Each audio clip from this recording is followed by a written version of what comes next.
Matt Frei on LBC. Listen on your smart speaker now. Just say, play LBC. Okay, it's that time of the hour. We go to Simon Marks in Washington, D.C. Well, the sun is shining, the blossom is gone, summer is nigh, and politics are, as ever, interesting. Although perhaps not as interesting as they have been in the UK this week.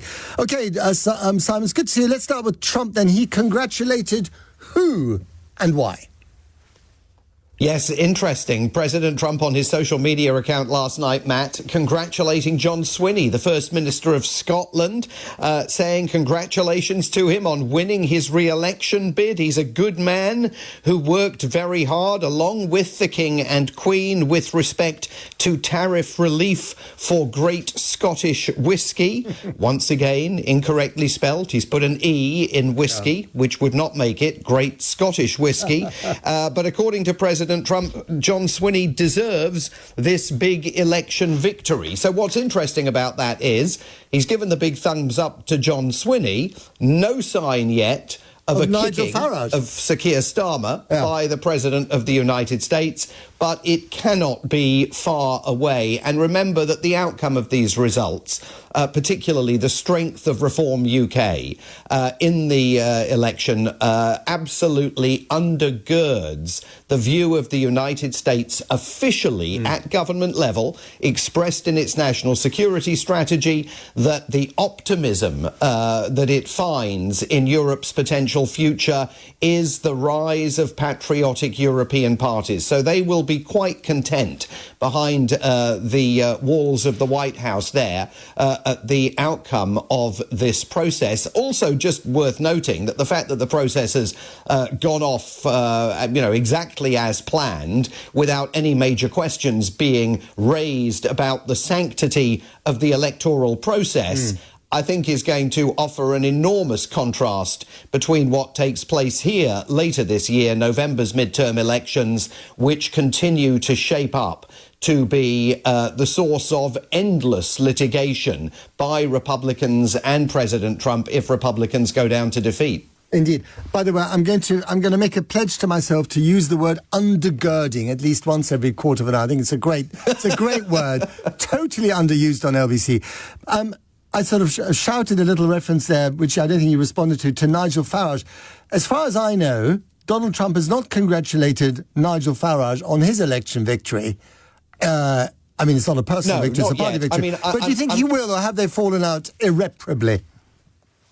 Oh, no, I don't think they've fallen out irreparably, and I'm absolutely sure that either the president is going to post something on Truth Social over the next few hours, or if he doesn't, he will, within a matter of hours, next time he's doing some kind of a photo op for the White House press corps, one of the propagandists that now swells the number of reporters that are part of that press corps will absolutely invite him to weigh in on the outcome of Britain's election. So I don't think it's far off. And I don't think that his relationship with Nigel Farage is damaged irreparably at all.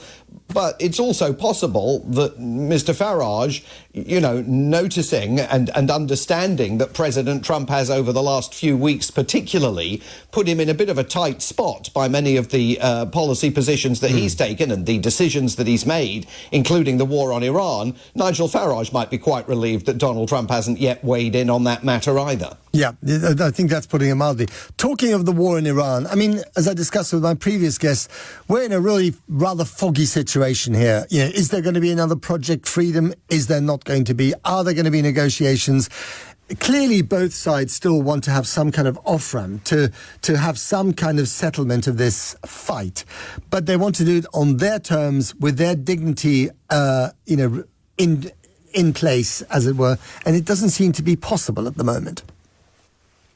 No, and neither side, of course, willing, as far as we can see yet, to compromise on the central issue, which is control of the Strait of Hormuz. President Trump argues that the central issue is Iran's nuclear ambitions and continues to maintain completely falsely that the Iranians were within 2 weeks of acquiring a nuclear weapon that could have hit American and European shores. There is no evidence, even from his own intelligence community, to support that specious claim. I mean, he claimed this week that the Pope wanted Iran to get a nuclear weapon, which, as the pontiff rapidly pointed out, is completely untrue as well.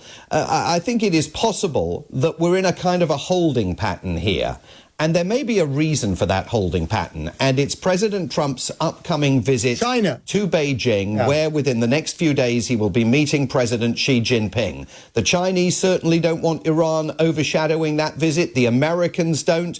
The Chinese invited the Iranian foreign minister to Beijing over the last few days for consultations. And it may well be that that date in the president's diary is in his mind. He wants to get past it. He wants to get through it. And then they'll come back to trying to deal with that issue, unless, of course, he can strike some kind of an agreement before he heads to Beijing. And, of course, it's worth remembering that that Beijing summit, which was an incredibly important date in the diary for Donald Trump, has already been postponed from April because of the Iran war. So another postponement, while there's so much fuzziness about the future of the conflict, I guess is not on the cards. But then turning up in Beijing with a full war going on is also not a good look. But then always having the Strait of Hormuz closed. I mean, my question to you, Simon, is what does the American public perceive? Do they think that China is getting the upper hand here and behaving like the designated adult in this new and rather chaotic geopolitical system? I don't even think they're aware of... I think that if you stopped 10 people on the streets of most American cities and asked them about the upcoming meeting between President Trump and President Xi, they wouldn't have any idea that he was travelling to Beijing. I mean, certainly America's major news organisations are not widely informing them about the importance of that upcoming visit. I think that what is most on the minds of the American public is the soaring gas price, the petrol price at the pumps here, the soaring price of airfares because of the jet fuel price rises, particularly as summer begins here and everybody's making their summer holiday plans and they are seeing eye-watering impacts economically on their own finances directly resulting from this closure of the Strait of Hormuz. And President Trump says it's a price worth paying because otherwise we'd be facing nuclear annihilation. Some of us wouldn't even be here. There's no real evidence that the American public buys that. And indeed, within his own Make America Great Again movement, Donald Trump is facing increasing restlessness, more challenges to his own leadership of that movement. And that's driven in large measure by his decision to join the Israelis in waging this war on Iran. You're really hearing that, aren't you? From Megyn Kelly, from Tucker Carlson, you know, obviously Marjorie Traitor Green, as she's now called. These are MAGA hardcore ideologues who are turning against the president. What about the base, the MAGA base, the ordinary voters, you know, the guys with the red hats and the rallies?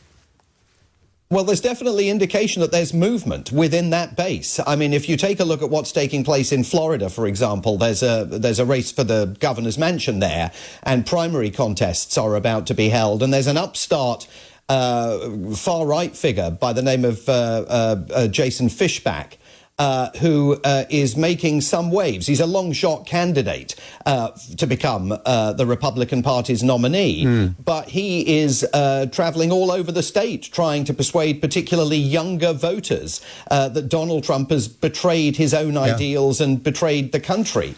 And so I think that there is movement within that movement, which is why you're seeing people like Megyn Kelly, Candace Owens, Tucker Carlson and all the rest beginning to stake out very different positions than those they have taken up until now. The famous Fishback fight back, of course, we'll be talking about in the months to come. Finally, you have a minute on the Pope versus the President, because little Marco Rubio has been in the Vatican. You know, he's a Catholic, he's a Cuban American. He's been trying to make amends. Well, yes, of course, he says he wasn't trying to make amends. He said while he was on his way to Rome, that wasn't the purpose of the visit, even though it's absolutely apparent that that was the purpose of the visit. And to some extent, Marco Rubio may have succeeded in ironing over the differences that exist between the Vatican and President Trump. But President Trump absolutely committed to his view that the Pope is weak on crime, weak over failing to support the United States military adventurism in Venezuela and Iran, and wants the Iranians to have a nuclear weapon, which obviously the Pope does not. The most interesting aspect of what we've seen over the last few days is Marco Rubio suddenly preparing for a possible run for the presidency himself in 2028. Tongues are wagging all over Washington now about that. Fascinating, and we'll be talking about it next week. Simon Marks, thank you very much indeed. I love the idea of the Pope being weak on crime. Does that mean he's weak on the Swiss guards aren't arresting pickpockets in St. Peter's Square? Who knows?